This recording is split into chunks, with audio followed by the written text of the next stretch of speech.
So yes, when you have that type of strength, a personality, so then no matter what happens to you, even a betrayal by your brothers, does not take away who you are. So he was able to rise above it ultimately, even though it was painful. But what about the rest of us who may grow up in a home or environment where we're not exactly build up that type of security? Well, let's say the betrayal happened when you were very young, before you were able to build up a sense of self. Then what? And the story continues, very famous stories of Joseph's dreams. And Joseph's coat, colorful coat. These have become already popular in modern cinema. And it continues on how Joseph tells the dreams to his brothers, how they get jealous. Then it continues how the sons of Jacob, Joseph's brothers, go off. They were all shepherds, so they go off to tend to their sheep and flocks in Shechem, in a particular city. And Jacob, or as he's known right now as Israel, tells Joseph, go ahead and please go to your brothers and go assist them. And the story continues how Joseph goes out there and begins looking for them. He meets a stranger in the field. I'm mentioning all this because I'm going to get back to it. First, I'm just, as I said, just telling you the surface narrative. If you just read it on your own, this is what it would sound like. So he meets a stranger in the field, and the stranger sees that he's wandering about. That Joseph is wandering about, and the man asks him, "What are you looking for?" And he says, "I'm looking for my brothers. My brothers I'm looking for. Do you know where they may be? Where they may be tending to the flocks?" Anyway, finally, after a while, he finally finds them. As his brothers see him approaching, and remember, their jealousy at this point was at its peak, because they felt that he considered himself superior to them, and that in his dreams he demonstrated this type of condescension in their mind. So they plot, and they said, "Here he comes, the man of dreams," and they plot to kill him. Anyway, an ensuing debate goes on by the brothers. Some say, "Don't kill," and bottom line is they throw him into a pit. And then they throw him into a pit, and they were going to kill him. But then they saw a caravan of nomads, Arabs, traveling by. So some of the brothers said, "You know what? Instead of killing him, let's just sell him to these nomads as a slave." And that's what they do. They sell him as a slave, and that's how Joseph ends up in Egypt. And they continue the story, which I'm not going to go into detail, which you can read on your own, because I'm not going to really address it so much in this class. I've done it in previous years. I'm going to focus more about the beginning of the story that I just read. The continuing story, just for the record, is that Joseph ends up in Egypt, and he becomes to rise in the ranks. He's appreciated by his employer, and then he ends up in prison again for another conspiracy against him. But then finally the story ends up that he interprets another set of dreams, the dreams of Pharaoh. And the next chapter talks about how Joseph rose to power to become second in command, viceroy of Egypt. And we'll address that when the time comes. So just wanted to put it in context. So when you read the story, I mean, it has a lot of intriguing details about the brothers and about Joseph and the dreams. And the many, very dramatic. And it's interesting in the context of our history. This is where we originate from. But firstly, all these questions remain haunting us. What exactly is going on here? I mean, you're talking here about the tribes. These are the founding fathers of the Jewish people. And all you hear about is continuous either murder or selling or kidnapping or attempted murder and hatred and jealousy and betrayal. And this is not an isolated incident. The same was in the previous chapter with Jacob ben Esav, and then there's Jacob ben Laban, and then there's Isaac and Ishmael, and there's Abraham and his wars. I mean, the Torah is one continuous story of hostility and discord, where nothing ends up in peace, nothing is peaceful. So that's the obvious question. But on a more important level, which I began this class tonight, is the relevance. How is this relevant to us? Why should we care? So besides the historical element, the nostalgic element, people are intrigued to just hear about history and hear what happened. What relevance does it have in our personal lives? Each of us have issues we struggle with today, yesterday, tomorrow, and so on. Big issues, small issues. we all have got our stuff around relationships, around the lack of relationships. One way or another, we've got plenty of issues at work, at home, family, friends, new friends. I mean, decisions, as they like to say. Is that from Fiddler on the Roof or something like that? One of these. You're an expert on that? Of course, everybody is. How often have you seen? I think that 20 times. 20 times. Wow, good. Okay. At least you're keeping busy.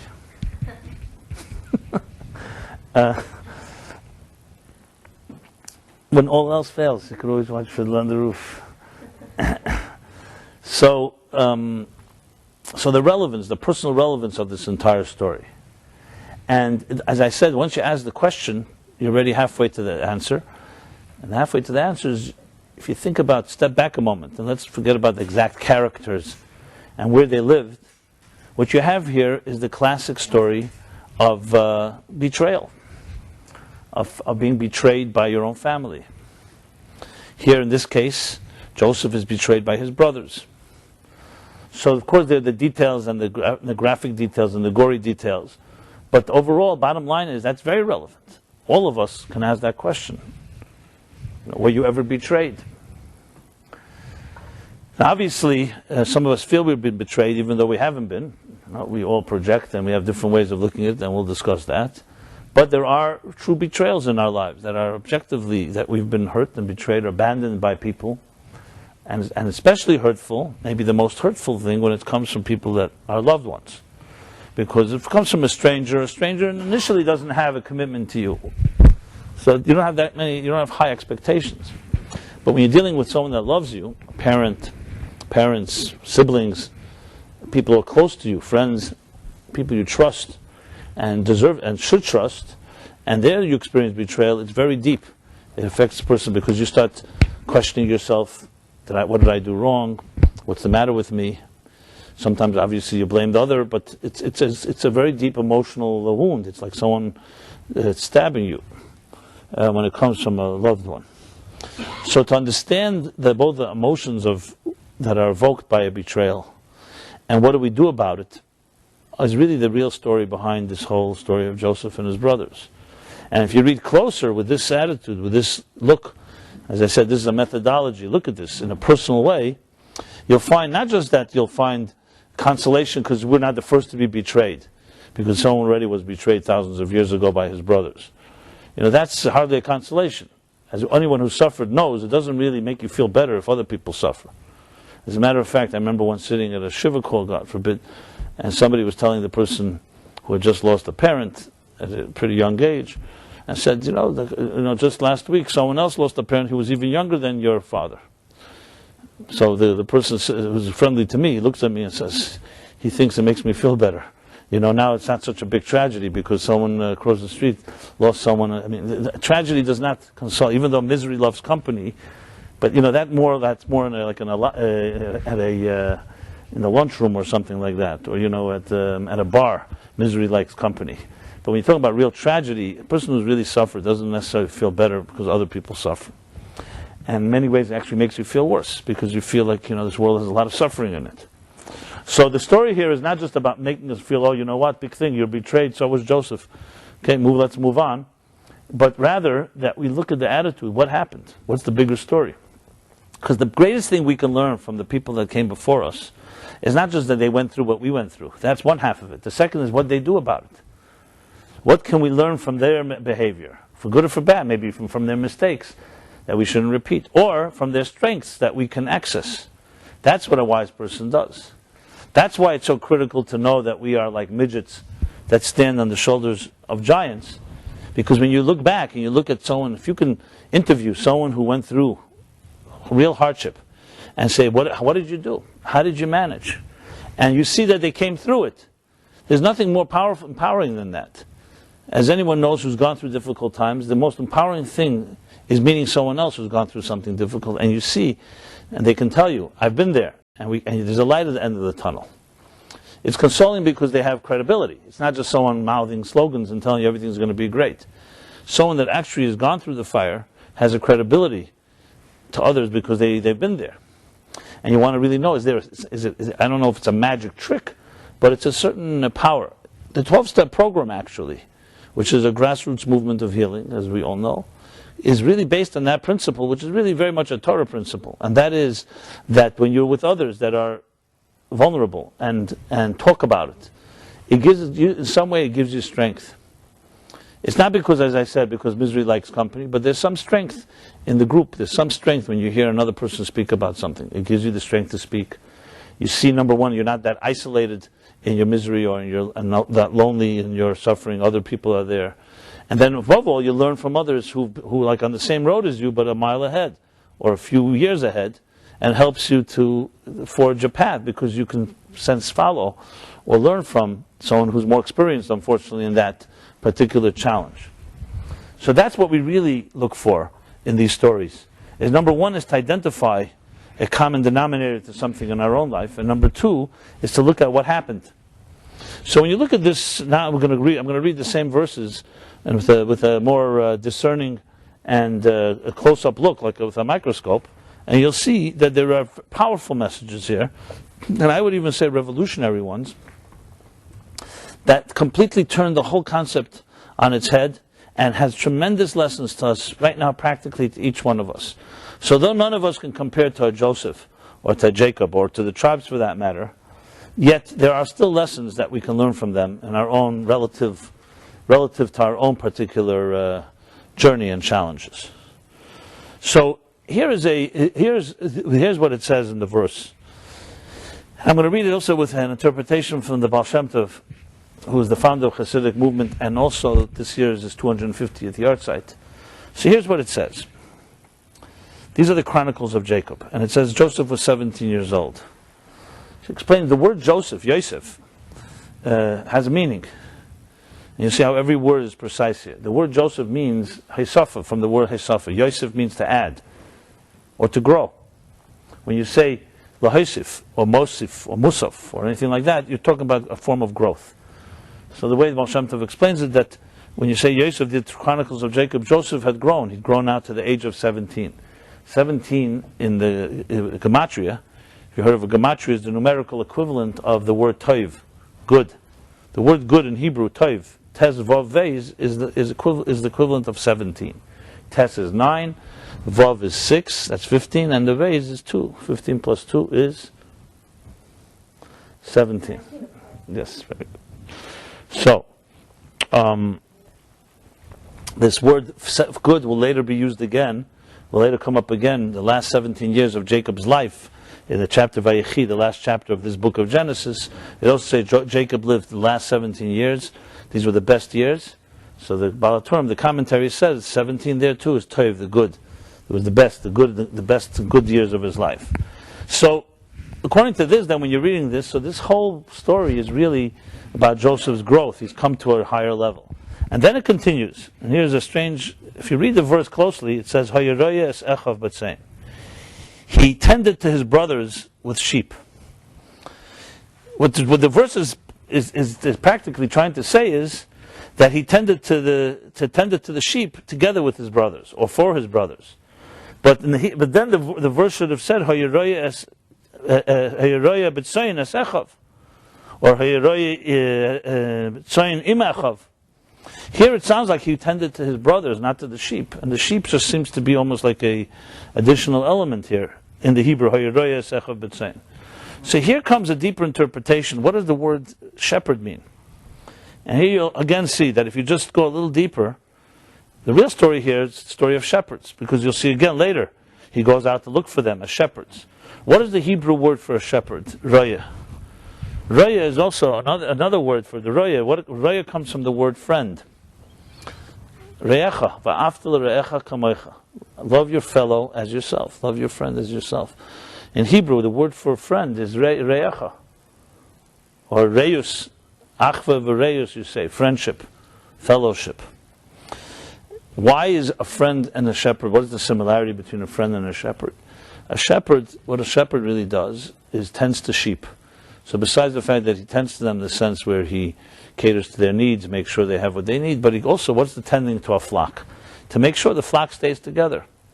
They can wander off stray and disperse, scatter all over the place. And a shepherd brings them together. He creates a form of unity. This is really what a meaning of a friend is. A friend is a person who creates unity, connects with somebody. An enemy is the antithesis. An enemy separates between people. An enemy hates the person your enemy hates. A friend is really context. If you were able to translate what a friend means, a friend is a form of closeness, a form of intimacy. Closeness. There's a story that I once heard of a doctor who went to see the Rebbe, and he didn't really know why he went to see him personally. It was a friend of his suggested, a colleague of his suggested he go see him. And as he was sitting there, the Rebbe sensed that he was uncomfortable, so he said to him, I'd like to make you more comfortable. Is there any way we can? He says, I'll tell you the truth, I don't really know why I'm here. Because they told me I should come and see you, get a blessing, get advice, but I'm not really comfortable. I don't really identify with you.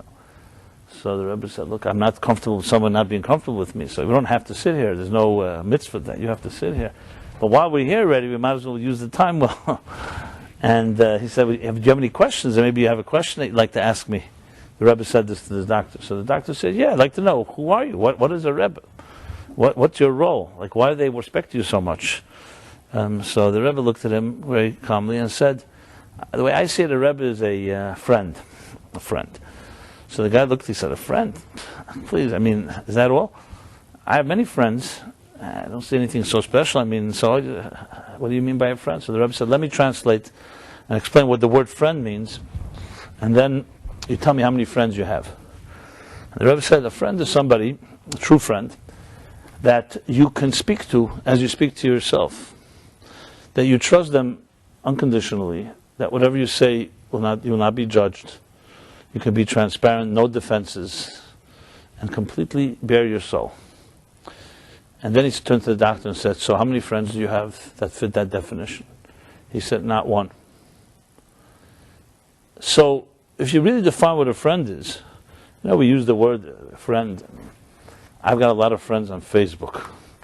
Okay? Facebook uses the word friend, to friend somebody. We all know that friends on Facebook don't mean anything, because people that just happen to send you a friend suggestion, or or someone else suggested it, and you friend people. I can't say I'm not friends with all these people, but I can't say I know them all. But, so there's in our modern culture and social networking, friend has taken on a new definition. But in the context of the Torah, when it says a roya, someone's called a friend, it means a person who takes initiative and makes an effort to be close, to connect, like a shepherd. And they tend to you, and you tend in return. It's a reciprocal relationship. So what the Baal Shem Tov says is that Joseph had reached a level at 17 where he lived the level of good. He'd grown to a point where he learned to be a friend. And he didn't want just to be a brother to his brothers. He wanted to be a friend to his brothers. And this is the stage that is being set in this chapter, which, if you think about it, turns the whole chapter differently. When you read it, you usually think, okay, Joseph was their brother. Then he goes ahead and tells them their dreams, and they get jealous and angry. In truth, is Joseph was trying to connect to them. Many people are biological brothers and sisters. That doesn't mean necessarily, you may love your brother or sister, doesn't mean you like them. You may share same flesh and blood and genes, doesn't mean that you are close to them. Now, I'm not dismissing the connection of siblings, even if there is no conscious closeness, there's always some deeper connection. But Joseph was working on this, and he wanted to be a friend to them. That's how the Baal Shem Tov says. And therefore, that's what the context of the sheep is here, the sheep and the shepherd. And the fact is that the problem was that the brothers were not ready. They didn't relate it. They didn't reciprocate. But let's just turn the clock forward just for a while, 2 chapters from now. What happens at the end of the story? Just to show you the context of it all and how it ends up. So you'd think it's going to be a terrible ending, right? Look how it doesn't get worse than this. The brothers then go and almost kill their brother, Joseph. Okay, they don't end up killing him, they throw him in a pit, and they sell him to slavery. And that's it. From that point on, they come back with his blood-stained shirt. His father, Jacob, thinks that he'd been killed by animals. He sits shiva for him for a long time, as the Torah says. He grieves. The brothers don't have no clue what happened to the tribes. They have no clue what happened to Joseph. And that's it. For 22 years, we don't know what happens. 22 years later, a little less maybe than 22 years, the great famine strikes. Now at this point, Joseph had already risen to power in Egypt. But remember, this was a time that there were no fax machines and internet and newspapers. Messages didn't actually get from one place to another, so one country had no clue what was going on in the other. So Joseph had risen to power, but the great famine forced Jacob and his children to go buy grain in Egypt. So the story, this 20 years later, is they go down to Egypt to get the grain. And there's a whole detailed story. I'm not going to go through all the details right now. What happens? Joseph recognizes them. They don't recognize him because he was a boy then. He was 17 years old. Now, 20 years later, he's 37. They were all older, so that he was able to recognize them. And through a whole combination of events, ultimately the end of the story, in 2 chapters from now, in Miketz, Vayigash, there's a whole confrontation between Judah and Joseph. And the end of the story is that Joseph no longer can control himself, and he reveals himself to them. He exposes that he is the Joseph. What's their reaction? What would be your reaction? God forbid, if you had sold your brother to slavery and given him up for dead. And suddenly, not only is he alive, but he's also in control of the whole situation, because he was the second in command. He could do whatever he wished.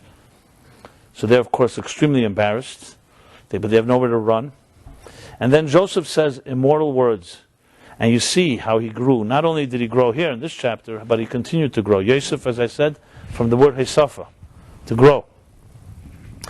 What happens? Joseph says to them, they said, we can't even look at you. We're basically how do you look at yourself, what you've done to your brother? And I'm sure at that point they had many, many regrets. They realized their mistake. But what were they supposed to do? And here they're confronted. And Joseph had all the right to be angry, to even have vengeance. No, because that was a criminal thing they did. They sold them into slavery. As a matter of fact, later, 1,000 years later, there'd be a very terrible Roman emperor who would actually kill 10 of the greatest leaders of the Jewish nation. And we tell the story every Yom Kippur, Eila Eskred, Asari Haruge Malchus, the 10 martyrs, including Rabbi Akiva, because the Roman emperor said nobody ever paid back for selling Joseph into slavery. And what does it say in the Torah about kidnapping? As a person who kidnaps someone gets the death penalty. Now that Roman Empire had other intentions in mind. He wasn't suddenly becoming such a just and moral guy. But he found himself a good hook. He found himself a good excuse. And the story there goes that they went up to heaven to ask heaven if there's such a decree. And is he right? And heaven says, yes, he's right, and you have to accept upon yourself this punishment. So we see clearly that what the brothers did was not such a simple thing. It didn't just disappear. 1,000 years later, it would come back to haunt them in one of the worst possible ways. So what does Joseph do instead? And not only does he not show anger, not only does he's not even neutral. He says to them, in Parsha Vayigash, as I said, 2 chapters from now, he says to his brothers, why are you concerned? It's not you that sent me here. It was God that led me to Egypt. In other words, besides the fact that Joseph doesn't personally take what they did, he saw the bigger picture. He realized that he would not be in Egypt today had God not wanted him to be here. And he would never have been in power. And then he tells them, had I not been sold and not been brought here to Egypt, I would not be here now to sustain you and our father, and the entire Jewish nation would have died right there and then. Just think for a moment. What would have happened if Joseph remained in Israel with his brothers? You think they'd come down to Egypt and suddenly be able to buy grain and be survived? No, it wouldn't have been so simple. Who knows what would have happened? And even had they bought grain, here Joseph, not only did he sustain them, but he also brought them to Egypt, gave them the best of the land, Eretz Goshen, and from there on the Jews thrived. And yes, they would end up being in a great bondage and exile in Egypt, but you know something? Because of that they became a nation. And they were born there as a nation, and became strong, and from there went to receive the Torah, and the rest is history. So when you think about the big picture, yes, it all began with Yosef Hurad Mitzrayim. Joseph went down to Egypt. When you look at the small picture of the moment, it's one of the worst possible stories. But when you look at the end of the story, Joseph prevailed. So the friendship that he showed his brothers here in this beginning of this chapter, at that moment they didn't reciprocate, they didn't appreciate, they didn't understand. But 20 years later they did. And it was the same Joseph. He did not ever allow the betrayal that happened to him affect him personally. So though, sure, he had plenty of reason to be angry, and maybe he had elements of anger inside of him, but he realized there's a bigger story happening here. So you may ask, so what's the lesson to us? Well, the lesson to us is many lessons. But here's the biggest one, psychologically speaking. If you're able to interview Joseph in a therapy session and discuss this whole matter, here's a most important contrast that is critical. When we get hurt in our lives, each of us, so just like there's a certain natural, when you get cut, your finger gets cut, there's a certain natural, your finger bleeds, and then it clots, and then it heals. And the process is a pretty simple one. There's a healing process, and there's a pain involved and so on. When we get hurt, generally emotionally, what usually happens? There are things that happen that are common to all people. Firstly, you get angry at those that hurt you. Secondly, you usually create a worse situation, the secondary situation, than the initial hurt. Because you may look for vengeance. You can get consumed with that person who's hurt you. You know, your whole life you begin to pray and hope that that person gets hurt in return. And all kinds of distorted things can happen to a human being. What ends up happening, in one word, you become a victim. And once you become a victim, it's much, much worse than the initial problem. Because now you have a victim mentality. And a victim mentality creates a whole new psychological set of tools that are distortions and that take control of your life. Now, have you ever been consumed with something? You don't mean being consumed. When you get consumed with something, your whole being, your mind, your heart, just simply can't get over. And you keep saying, I can't believe that that person did this to me. And especially deep things start lasting and start becoming part of you. And they really reshape your whole identity. So a true deep betrayal, as other wounds, but I'm talking about this one, can create something which is much worse than the betrayal, which is that you become a victim of the betrayal. You see, what Joseph would never happen to him, and here's what he would respond if you shared with him. He did not allow that which happened to him to shape him. It happened to him, but it didn't become him.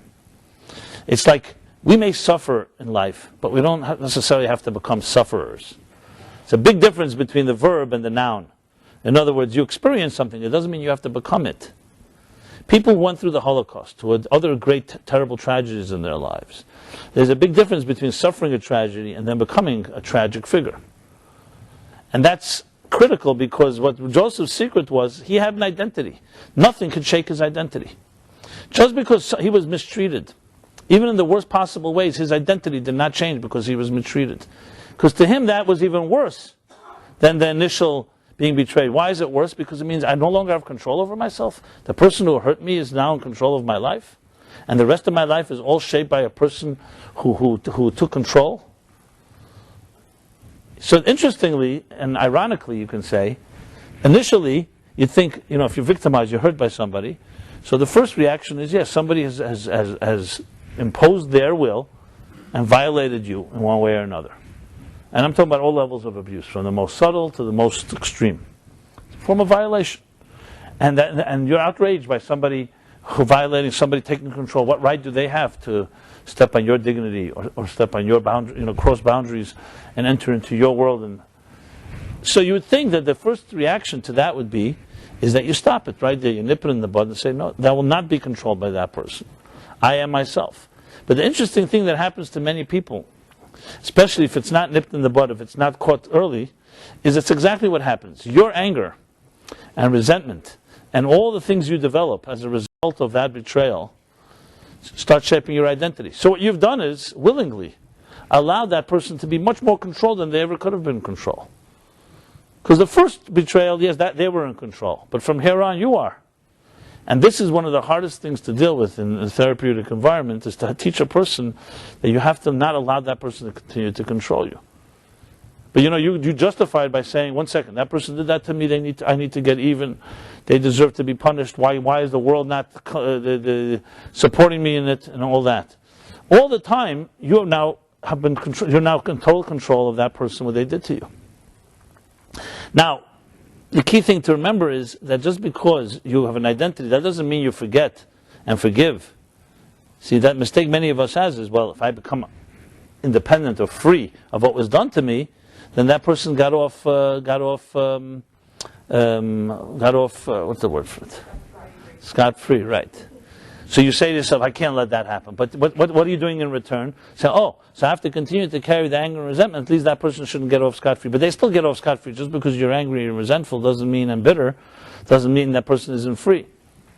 So the key thing is to know is that discovering yourself and holding on to your own identity, not shaped by what has happened to you, gives you the freedom. That's the first thing. And then what happens to that person? Look, maybe you'll have an opportunity to demand justice, or maybe you won't. Maybe the person will die before you can get something done. But the bottom line is that you have not become an ongoing, perpetual hostage to what happened to you. This is, in essence, the whole story of Joseph. And this is not forced. This is exactly what he said. He said, you didn't do this to me. God led me this way.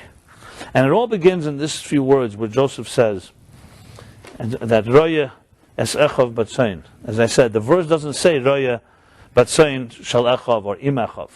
It says clearly, and the Baal Shem Tov interprets, Roya es echav. He was a friend. He tended to his brothers. He was looking for friendship and looking to create a connection with them. Now there are deeper reasons why he wanted a connection. There are mystical reasons and Kabbalistic reasons and messianic reasons. And at the end of Vayigash, actually, that's the story. In Vayigash, the story of the reunion of Joseph and his brothers, and actually the Haftarah of Vayigash talks about Mashiach's times, where the Joseph and the other tribes will come together. Because just to round out the story, just for the record, several hundred years later, well, more than several hundred, almost 1,000 years later, there's the story of King David, the first king in Israel, and then King Solomon, and then King Solomon's child rebels against King Solomon, and from there on the kingdom of Israel was split into two. It was called Malchus Beis Yehuda and Malchus Yisrael. Malchus Yehuda, Malchus Yisrael. Judah and Benjamin, and part of some other, but mostly Judah and Benjamin became one kingdom, their own kings, and the other tribes had their own king. As a matter of fact, when the temple was destroyed, the temple was in the domain of Judah and Benjamin.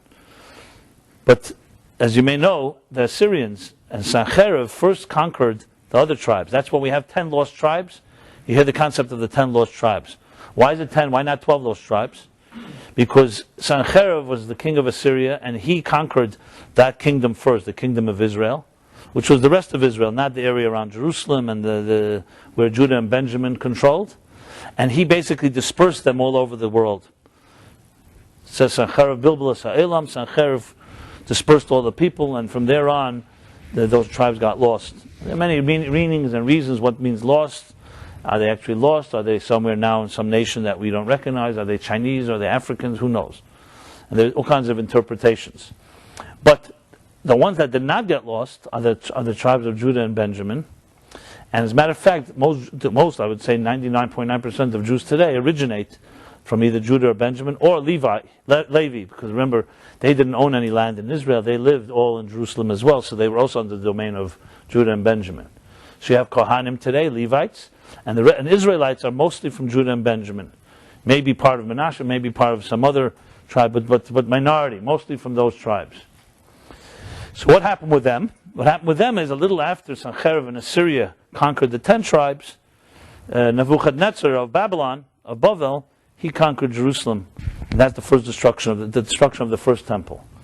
You know, the second temple was already only the Judah and Benjamin tribes and Levi, no longer the 10 tribes, and that was later destroyed by the Romans. But the split between the two kingdoms is alluded to in the Haftarah of Vayigash. So you see the split between Joseph and really the rest of the tribes, and Judah and Benjamin, would represent essentially the split among the nation of Israel that goes back from those two kingdoms. And then in the Haftarah, 2 weeks from now, we'll read how when Mashiach comes, he will reunite Eitz Yosef and Eitz Yehuda, that they will become one again. And of course, David, Mashiach coming from the house of David, will rule. But there will be the friendship and unity that Joseph so aspired to. So there's a lot more to talk about this whole unity, but I want to apply it more to our personal lives. I just wanted to round it out because you see from here, it's much more than just Joseph and his brothers. It's a battle that would continue and then ultimately be resolved. But then, 2 chapters from now, and then again it would come a split in the kingdoms. But at the end of days, there would again be the unity. So, the idea of being a friend, what it comes down to in practical psychological terms, what do we learn from this? So let's go back to our the initial question. Were you ever betrayed? So we've all experienced different betrayals in our lives. Sometimes a subtle form, sometimes very overt. Remember, betrayal doesn't always mean it's intentional on the other person's part. Sometimes life betrays us, circumstances. Things didn't work out exactly as we planned them to. So betrayal is a very broad term. Obviously, it also includes overt and very direct betrayal where somebody abandoned you. Someone who promised that they would be there for you or should have been there for you. A parent, a family member. And then something takes place, and it could be money or some other distraction, and a person's just not there for you. The unconditional nurturing that you deserve, that each of us deserves, was not there. This creates maybe one of the deepest wounds, as I mentioned, in the psyche and the soul of a human being. It's very hard to get over that. But here the question is, what happens next? What happens to your life when things don't work exactly as you wanted them to work? So the natural reaction most of us have, as I said, and I'm reiterating, is we end up becoming victims, whether we like it or not. No one's going to admit it because nobody likes to be called a victim. No one's going to call themselves a victim. But that's what happens. That experience ends up shaping you. On a simple example, which I'm sure relates to some of you, hopefully it doesn't, but it's inevitable, and something I deal with very often. And just recently, I'm using a case study here, without names. So maybe your story. I apologize if it just happens to be your story. I'm not trying to say something from anyone in this room here or online. But it's inevitable that certain stories happen in many different scenarios. So a person, falls in love with someone, and they, in the real way, and time passes, and it lasts through a period of time. It's not a quick thing, a fling or a crush. It endures. And then, of course, something happens that causes them to split apart. And often it's dealt with a lot of pain involved. And there are different circumstances. I don't want to spell out one particular reason that people would part, but it happens. It happens all the time. And the devastation initial is very profound because, you've been with someone for a while, you love them and they loved you, and then suddenly one day, or maybe it's not one day, maybe over a period of time, it falls apart. And it's hard to believe, because at one moment there was a time where you felt inseparable. And you felt that this was the love of your life. And then circumstances, and it doesn't happen. So there's the initial trauma, the initial impact. I'm not even getting into who initiated it, and who's the cause, whether you're to blame, or the other person's to blame. The point is, it happens. Obviously, if you feel that it was not in your control, and the other person suddenly disappeared, in a way that even more devastating. If you chose to leave, you probably had a good reason, or maybe not. Again, because it's so common, there's so many different circumstances, not really relevant to circumstances. What I want to address is more what happens next. What happens with your life. So, many of us, after a while, you get over the initial shock. So like all wounds, it gets covered up, new layers of skin grow, and you move on. But it happened. It's not going away so fast. It doesn't mean necessarily that you continue loving that person or missing them, but the hurt is still there. You start questioning yourself. What's the matter with it? I was so convinced. I was so sure. So it has to somewhere weaken your resolve. Because next time that you're so sure, you start saying, well, am I really so sure? Look what happened last time I was so sure, and it wasn't so. It didn't end up exactly. And again, I'm not talking about blaming. Maybe you're to blame the other person. It doesn't matter. Bottom line is, the certainty that you once had, maybe the naivete, is no longer there. So what's happening here is that breakup or that experience has to impact your future decisions.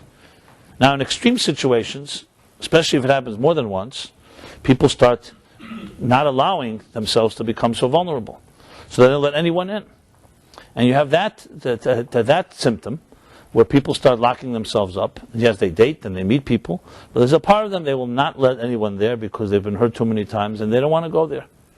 Which of course really means that this relationship can never really happen. Because if you're not letting anyone in, obviously you're also not letting anyone out. You're letting yourself out, so you're also not letting yourself in a way. So there's no relationship on that level. So what are you really expecting? To have a relationship on certain levels, but when it gets too deep, I'm not there. Obviously the absurdity of that is obvious, but we still do it because we've been hurt. It's a common thing. It's just like, on a very physical level, if you have a very tender nerve, what happens with tender nerve? Or let's say a certain nerve in your leg is hurting you. So naturally you're going to put more pressure on the other leg. Or one side of your mouth. So naturally you're just not going to go there because you don't want to be hurt again. So there's nothing wrong with being afraid to be hurt. But the fact is, when it comes to a leg or a foot or a tooth or whatever, then at some point you hopefully will get over it and it'll go away. But when it comes to relationships, if you stop going there, then really what you're doing is cutting off a part of yourself. But we do that naturally because we don't want to be hurt. And yes, sometimes the fear of being hurt is more powerful than the need for real love. And that's unfortunate. We build up our defenses and then we hope for the ridiculous, ironic miracle that you'll find someone to love even though you're not opening up that part of yourself. Now how that could happen is very hard to imagine. I mean, we hope to have maybe a knight in shining armor that will just be able to break through, and you hope for a miracle. But remember, if you're not letting that person there, how could they save you if you don't let them in, so to speak? And secondly, do we really want to be saved? Is that really the goal here, to have a caretaker? You want to have an equal, reciprocal relationship. So I can go on and on with the symptoms. I'm particularly thinking of one instance, not simply, as I said, as a case study. And what you have here is the typical victim consequences that I'm describing. Now, this person may not call themselves a victim. As I said, calling yourself a victim is not a very complimentary thing to say. I'm a victim. But the fact is, if it walks like a victim and talks like a victim and quacks like a victim, it's a victim. Whether you like the name or not. A victim means that your present decisions are being shaped by previous experience. Tell me how else do you define a victim? So you may not feel like a victim, you may feel very strong, and you may feel in other areas of your life you're in all control, but in this area you are haunted by the past. And this is not a critique, and it's not meant to be some type of rebuking someone. It's just a matter of being honest. Now, why did Joseph not have this problem? He was betrayed. He was deeply betrayed. He didn't have this problem because he was a man that was identity was not defined by other people. You see, here's the problem. Let's talk about how you enter into that relationship. If you enter into a relationship, let's say the first one, before you've been hurt, and you enter in saying, oh, now I found the person I love, so now everything is going to be great. So it's almost like saying that person gave you love, and now when they leave, they take away the love, you are no longer a complete human being. But before that relationship, you're also an identity and a human being. You see, in this insecure world, many of us define ourselves by other people. So the truth is, you were a victim before you even met that person. You're just a victim in waiting, so to speak, a potential one. Again, I don't mean to be harsh, I'm just trying to define it. You're a person who was vulnerable enough because you didn't really have an identity. See, Joseph, as I mentioned, came to a level of appreciation that he was an agent of God's in this world. And it comes down to absolutely to faith in God, of course. That God created him with an indispensable role to play, with a divine image. This is long before he encountered his brothers. This is how he felt, period. And when you come with that solid type of identity, that doesn't mean you don't want love. It doesn't mean you don't need love. It just means that nobody can take away anything from you because they didn't give it to you. Your sense of dignity and your identity is not defined by others because they didn't give it to you. But if you don't have that sense of self and you think, oh, I'll love somebody and they'll love me and they're going to give me that identity, then of course, then the moment they take it away, you're now less. So then you could say, so then what does love really do? If I have an identity without the person that I love, I'm not dependent on them. The answer is love is not meant to give you an identity. Love is meant to take your identity and bring you a whole new level of transcendence, dimensions you can never reach on your own. Love is not meant to give you just security to make you feel good that you exist. That you're supposed to have on your own. So it all comes down to how you begin your journey. So the lesson we learn from Joseph, number one, is obviously, this is to preempt all issues, would be you begin with a strong sense of self. So no matter what happens in your life, no one can take away that self. Can you be hurt? Of course you can be hurt. But as I said, your hurt doesn't turn you into a person that is defined by your hurt. In other words, you suffer doesn't mean you're a sufferer. It's an experience. It's like every verb. It's an experience, but it's not your state of being. As soon as it becomes your state of being, you have to say that prior to that experience, you didn't yet have a defined state of being. So that, of course, is the best of all worlds, where you begin your childhood, your life, you grow up in an environment where you have that type of serious sense of self. The question, of course, everyone will ask is, well, what happens if I didn't have that? Joseph was blessed to have that. He had the father, he had a mother, he had a life that cultivated that in him. So yes, when you have that type of strength, a personality, so then no matter what happens to you, even a betrayal by your brothers, does not take away who you are. So he was able to rise above it ultimately, even though it was painful. But what about the rest of us who may grow up in a home or environment where we're not exactly build up that type of security?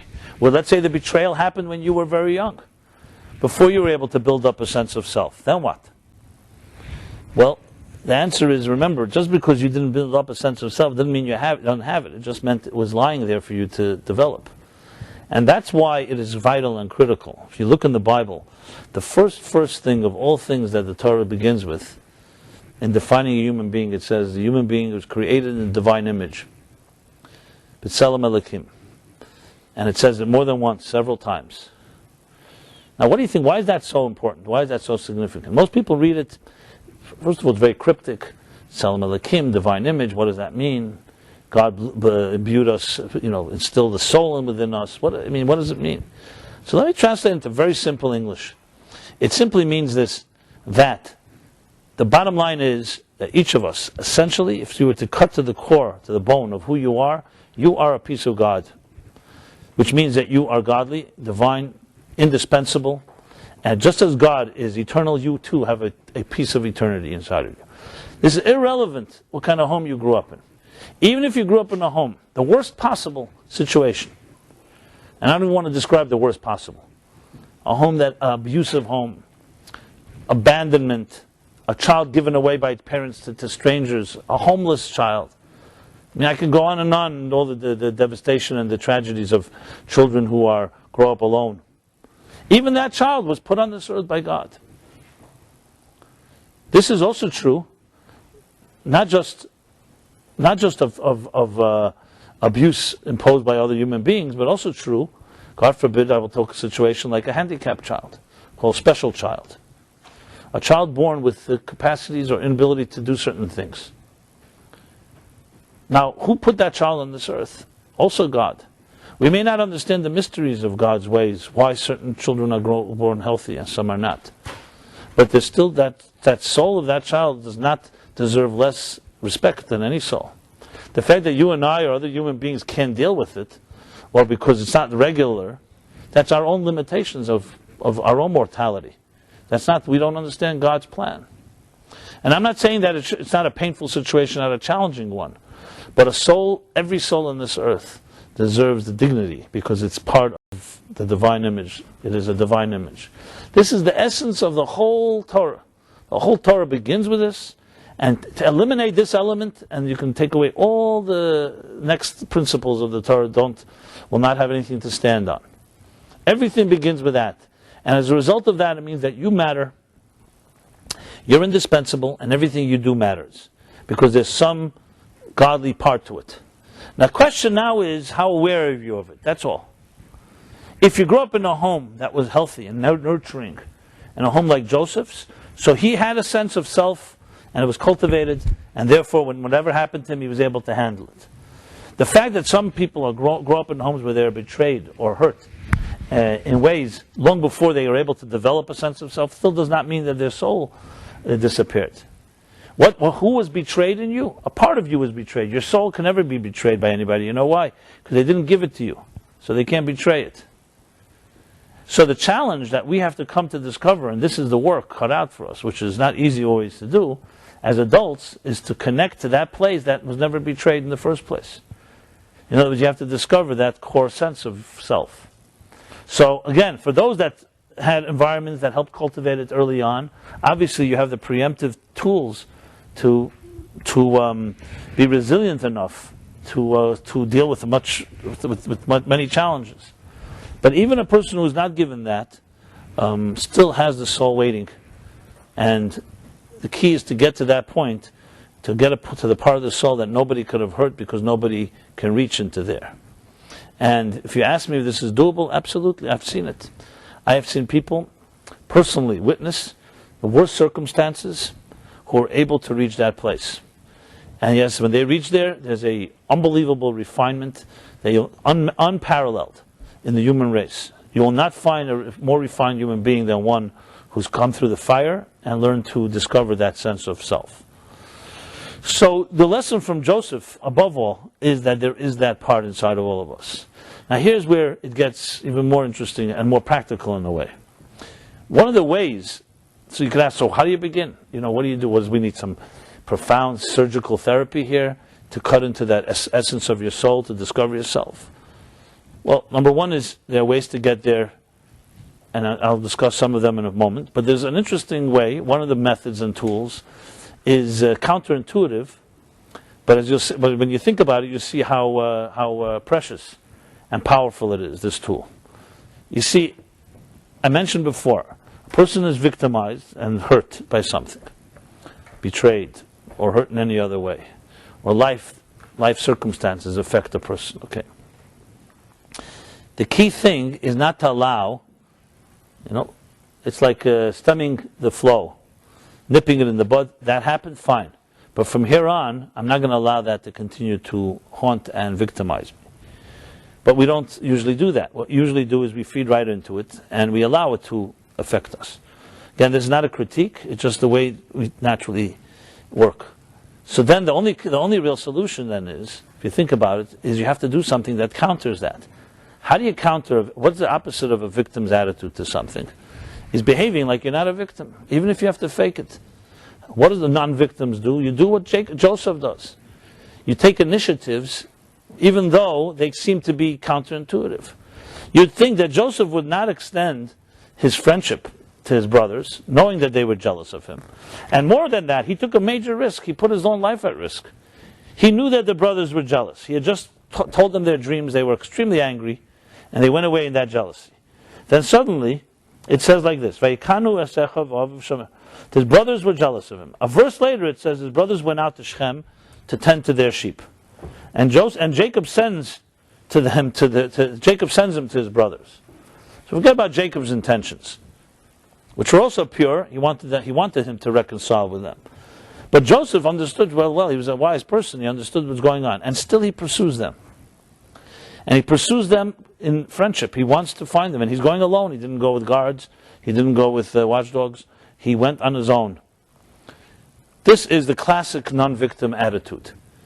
You do what you think is right. If you're in a situation, and just because you've been hurt, and someone betrayed you, so the natural thing is you're now not going to let anyone else betray you, so you're going to become tougher.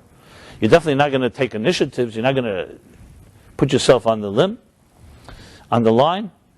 But a person who's not a victim is secure enough to show love, even though no love is shown to him or to her. Do you have the courage to do that? That courage comes from the soul that is unaffected by these type of things. So for Joseph, it came easier, I guess, or maybe he also had to work at it. But this means that one of the tools to access the part of yourself that transcends and is beyond victim is to do exactly the opposite of what you would naturally do, which is if you feel that you want to show love to someone, just because you learn through hard-earned experience that love is not easy in this world, that doesn't mean you shouldn't show it. Does it mean you should be naive and just let anyone in and hurt you? Obviously not. But it means that you do not allow yourself to behave like a victim, where everything is defined by your defenses and by your past experiences. Now this takes work. This takes initiative. That's why the effort of a person to be a giver instead of a taker, a giver, whether it's a charitable person, whether it's financial charity or it's through time or giving to another person, is not easy for most of us. You know why it's not easy? Because we live in an insecure world, and we think the only way that we'll have security is by holding on to things. So the more you hold on to, the more you feel you're secure. The most secure people in this world are the people who have no problem giving. You know why? Because by giving away doesn't make them less. Their power is not defined by how much they have or how much they think they have. This is a person who's not a victim, is not an insecure person defined by a material world that defines everything in terms of how much you own. It's a person who defines things by what he thinks is right. So here you have, the verse goes like this. So Joseph goes out now looking for his brothers.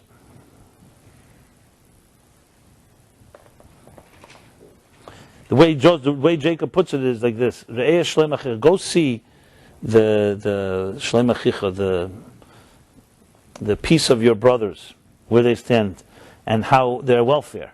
Go take care of them. Go help them. And then it says like this. Think of these immortal words, and how relevant they are to us. And a stranger sees him, finds Joseph wandering. And he says to him, Ma tevakesh, what are you looking for? You know, in our lives, each of us, we wander many times. It's called being a lost soul. You are not sure where to go. There are times you know where to go, and times you don't. So you're a wandering person. And you will meet a stranger. A stranger will meet you and say to you, what are you looking for? And the answer Joseph gives is extremely moving when you think about it. He says, I'm looking for my brothers. Now, of course, in a deeper sense, it doesn't just mean he's physically looking for his brother. He's looking for a brother in this world. He's looking for someone that can be a brother, someone that he can love. And he knows his brothers have been alienated, and he knows his brothers are jealous. He's looking for his brothers. And he ends up finding them. But that's not the point here. The point is, from Joseph's perspective, he went searching because he knows that's what he has to do. You know, ask yourself this question. If you talk to 20 people in your close circle, how many of them would say that they see you as a friend of theirs? And let me explain what it means to be a friend. A friend doesn't just mean that when someone's nice to you, you're nice back to them. You know, and when they're not nice to you, you're not so nice in return. That is, I called it a victim before. That you can call as a follower. You wait for others to take the initiative. A friend is somebody that will take the initiative without waiting for you to ask, without waiting for you to make a move. So how many people would say that you're like that, you're for them, and that you are that type of friend in their lives? Not an easy question to ask, because many of us think we are that way. You don't want to maybe have a rude awakening, you're not exactly that way. And maybe easier, maybe the question is the other way around, which I specifically didn't begin with it that way, because I didn't want to be used that way. The other way around is, how many people in your life are that way for you? How many people would do that for you? Now that's something easier to dwell on, because I'm sure we can point out how many people don't do it for you. But see, this is the difference. Why I began with the question about ourselves is because that's what a leader does.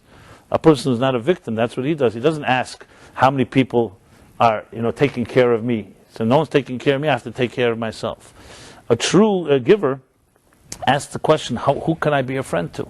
Where they take an initiative, they don't wait. But we live in a world where we've been trained that, listen, no one's going to take care of you, you better take care of yourself. And I got the raw end of the stick, and enough years, from here on, I'll take care, I'm going to take control. So that's the question that a person should ask themselves. And you'd be surprised the impact and the results if you would try something that you maybe have not tried before. Try to be an unconditional friend to somebody. And I don't just mean randomly, but try that approach. And even consider the possibility that you can be a person like that. This is not meant, again, to criticize anyone. And if you're not that way yet, you could be that way. When you exercise that muscle of being able to initiate something like that, that's your divine image popping its head. So especially those people, as I said earlier, and I saw it from my own experience, I've seen it many times, that those people who suffered greatly in their lives and did not they got the bad set of cards, terrible families, abuse, things that no one even wants to even repeat. When they finally made the moves, and some do and some don't, some remain bitter, some remain broken, some are broken by these experiences, but many are not. The people who are not make the move. When they start taking initiatives, what happens is a part of them that emerges that nobody could ever have imagined, because it was not given to them by their parents. So where is it coming from? It's coming from the part of the soul that is untouched by all the abuse that they endured. And that's an unbelievable power when you're able to access that, because that is you're in control. They say the story about Moses Montefiore. So he was a very wealthy philanthropist from England. You go in Israel, you find a lot of things in the name of Montefiore, especially in Jerusalem. And he rebuilt the old city, the Jewish quarter, and he rebuilt a lot of Jerusalem, a lot of parts in Israel. As a matter of fact, I even discovered one of my visits there. If you go to the old city, there's a lot of cats all over the place. Now, cats are not domestic; they're not the natural domestic animals of Israel. So where the cats come from, I found out Montefiore brought them because there were many rats. Because when the city was in ruins, of course, the rats started coming out. And rats don't like cats, and cats don't like rats. So he imported cats from England and from other places to Israel to get rid of the rats. So the end of my poem was, and now the cats have become the rats.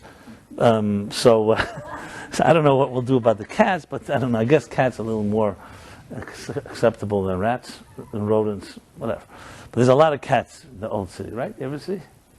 So that's a little piece of trivia, Jerusalem trivia. Maybe some people there, maybe they'll Gulgulim, they're reincarnations of certain people who like to hang around Jerusalem. Maybe it's Nebuchadnezzar or Titus or who knows. So next time.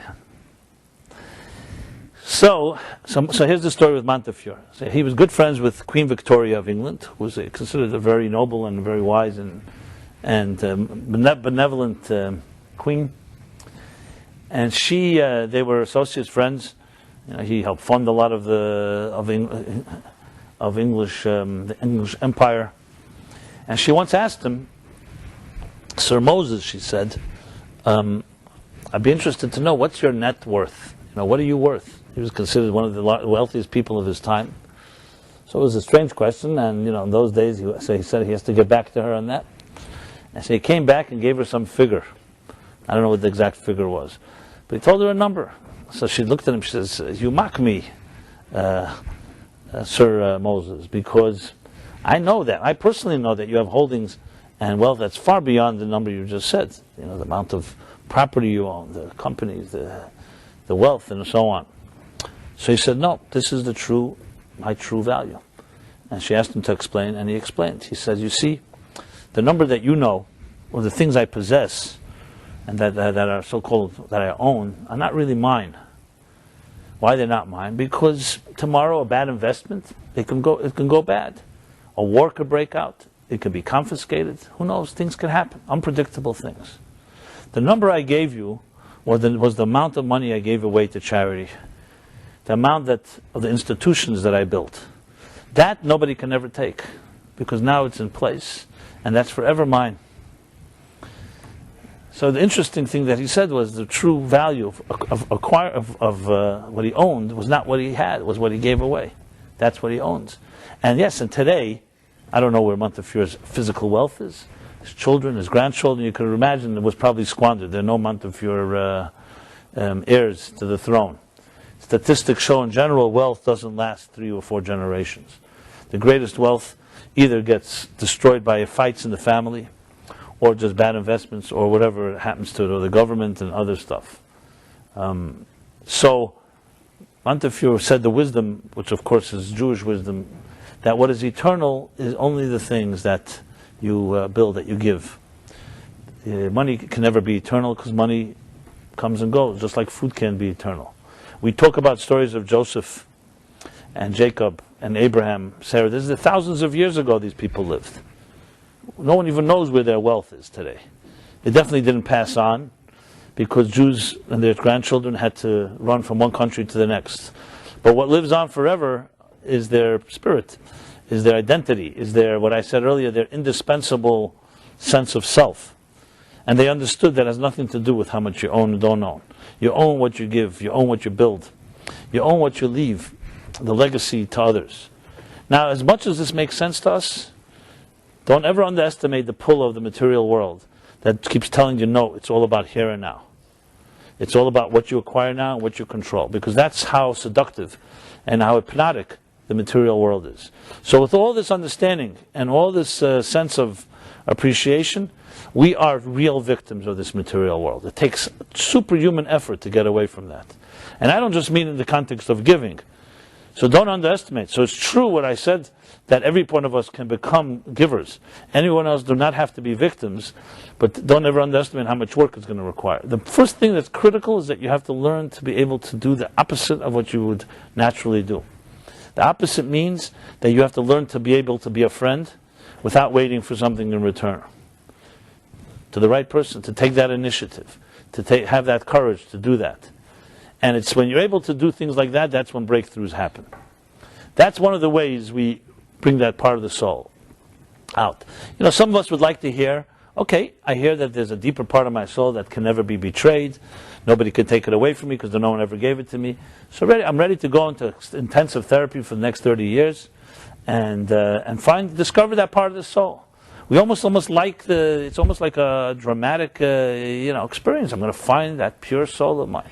But meanwhile, for 30 years, you're going to be simply indulging in yourself, because I've been hurt so much in my life. Now I deserve to discover my soul.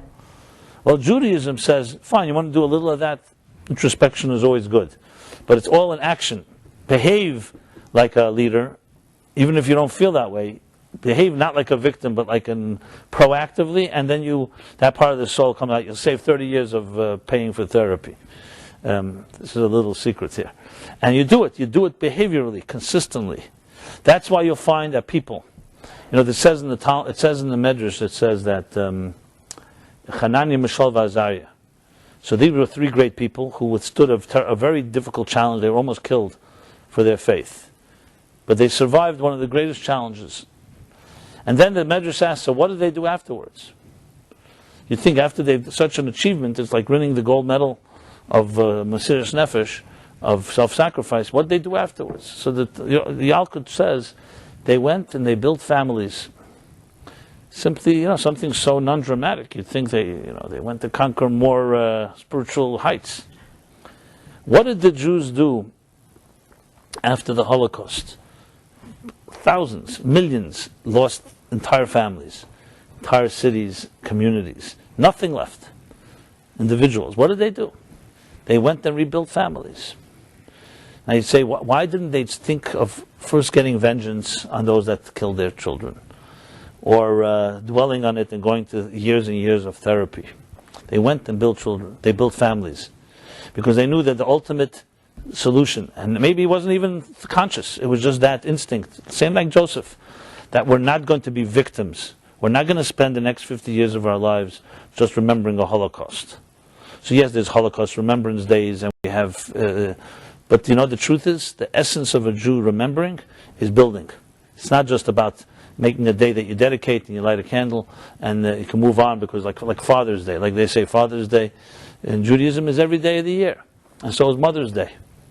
It's not she's designated. I'm so busy, so one day of the year I'll give it to my father, buy him a tie, take it to the nursing home, and say I did my duty. Kabbalah Savicha V'Semecha is a mitzvah, is a consistent, continuous mitzvah. Not that it's an easy one, but it's still, that's the mitzvah. So yes, it's nice to remember, but the Jews don't just remember, they act, they do. And the vengeance, the revenge, is the building. Now you run around, you see little Jewish children with tzitzis and payas running around Berlin, and in Munich, and in Linz, and in Vienna. That's the revenge. And not intentionally for the revenge, that's the revenge because it's the building. Now, where do people get such strength? It comes from a place that's called the divine image. It's something that no one could ever destroy. And that's where it comes from. And each of us has it within ourselves. The tragedy, in a way, the irony, I would say, is the prosperity of our times, the comfort zone, in a way does more to conceal the divine image than all the persecution. Because persecution brings out the best in people, sometimes the worst. But in good people, brings out the best. You know what prosperity does? Prosperity creates zombies, apathy. There's no passion. You're not fighting for anything, not for, not against. It's comfortable. When you're comfortable, it's the worst of all. Now, it's a great blessing to be comfortable, don't get me wrong. I'm not suggesting to turn the clock back and run from enemies and persecutors, that's not the point. But to turn on the passions and the energy in a comfortable world like ours is very difficult. The comforts that we have are one of the greatest curses in discovering the divine image, because we're not desperate, we're fine. So you have to make yourself desperate. And I mean that in a good way. Not wait for an enemy outside to make you desperate, an enemy within. I'm not going to be a victim, and I'm not going to just continue treading water. I want to get married and build a life and a home and family, and this is a crusade that you have to do in a very desperate way. And until you're not desperate for it, if it's optional things don't happen so easily, especially when they're not easy to achieve in the first place. Optional things, like when everything will be optimal, then I'll do it. Okay, well, good luck. What can I say? I bless you anyway, but I can tell you in this world it doesn't happen that way.